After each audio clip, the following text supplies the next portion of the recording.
అందరికీ నమస్కారం. మన కథలో ఛానల్కి స్వాగతం.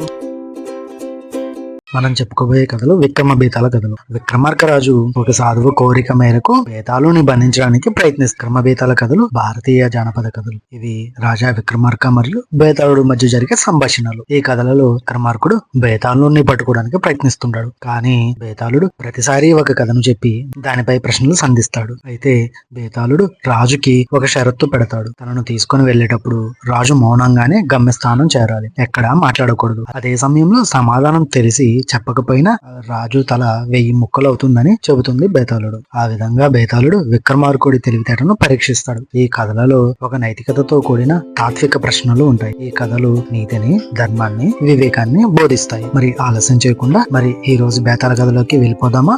విక్రమార్కుడు చేతిలో కత్తి పట్టుకుని బేతాళుడు వేలాడుతున్న చెట్టు వద్దకు వెళ్లి బేతాళుడిని భుజాన వేసుకొని నడవడం ప్రారంభించాడు. బేతాళుడు కథ చెప్పడం ప్రారంభించాడు. పూర్వం ఒక రాజుకి ఒక కొడుకు ఉన్నాడు. అతన్ని బాగా చదివించి విద్యాబుద్ధులు నేర్పించాలి అనుకున్నాడు. అతను ఒక మహర్షి వద్దకు వెళ్లి తన మనసులో కోరికను మహర్షికి చెప్పాడు. దానికి మహర్షి అంగీకరించాడు. కానీ రాజు ఒక విజ్ఞప్తి చేశాడు. ఇక్కడ ఉన్న అన్ని రోజులు నా కుమారుణ్ణి రాజకుమారుల్లానే చూడాలి అని చెబుతాడు మునితో. దానికి ముని అంగీకరించాడు. అలా చేయడం ధర్మం కాదు, నేనందుకు ఒప్పుకోను అంటాడు. దానితో రాజుకి మహర్షిపై కోపం వస్తుంది. కాకపోతే ఇది సరైన సమయం కాదు అని మనసులో అనుకుని కుమారుణ్ణి అక్కడ ఆశ్రమంలో వదిలి వెళ్లిపోతాడు ఆ రాజు. అలా చాలా సంవత్సరాలు గడిచిపోయాయి. యువరాజు మహర్షి సంరక్షణలో విద్యాబుద్ధులన్నీ చక్కగా నేర్చుకుని ప్రతిభావంతుడయ్యాడు. అతడిని రాజ్యానికి తీసుకొని పోవడానికి తన తండ్రి ఆశ్రమంకు వచ్చాడు. ఆ సమయంలో యువరాజు మహర్షితో, గురుదేవా, మీకు గురుదక్షిణగా ఏమి ఇవ్వమంటారో చెప్పండి అని అడిగాడు వినయంగా. దానికి ఆ మహర్షి, నీ యొక్క అభిమానంకు నాకు చాలా సంతోషంగా ఉంది, సమయం వచ్చినప్పుడు నేనే అడుగుతాను అని చెప్తాడు మహర్షి. దానికి యువరాజు సరే అంటాడు. కానీ యువరాజు తండ్రికి ఆ మహర్షి మాటలకు మరలా కోపం వచ్చింది. మహర్షికి ఎలాగైనా బుద్ధి చెప్పాలి అనుకుంటాడు. వారు అక్కడి నుండి రాజ్యానికి వెళ్లిపోయారు. కొద్ది రోజులు గడిచిన తర్వాత మహారాజు తండ్రి ఆ మహర్షి ఆశ్రమంని తగలబెట్టిస్తాడు. ముని ఆశ్రమం తగలబడిందని తెలుసుకొని యువరాజు అక్కడికి చేరుకుంటాడు. ఆ మహర్షితో యువరాజు ఇలా అంటాడు, గురువర్య, ఇంతటి ఘాతుకానికి పాల్పడిన వ్యక్తి ఎవరు చెప్పండి, నేను ఇప్పుడే అతని అంతు చూస్తా అంటాడు.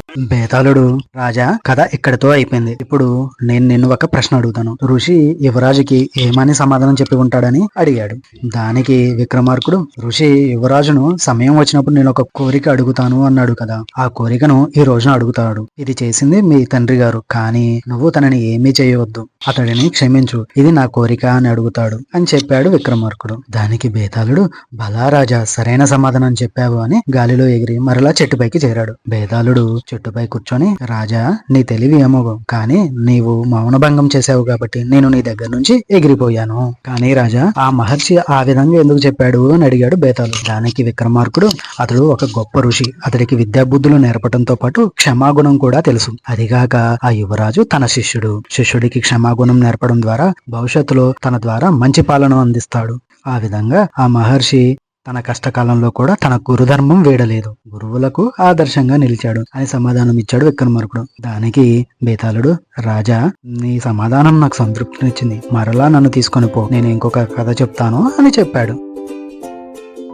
ఇది ఈ రోజు కథ. ఇలాంటి మరిన్ని కథలతో మళ్ళీ మేము ముందుకు వస్తాను. మా యొక్క ఈ కథల ఛానల్ మీకు నచ్చినట్లయితే లైక్ చేయండి, షేర్ చేయండి, సబ్స్క్రైబ్ చేయండి. అదేవిధంగా మీలా మరో నలుగురితో మన ఛానల్ని సబ్స్క్రైబ్ చేయించండి. ధన్యవాదాలు. ఉంటాను మరి.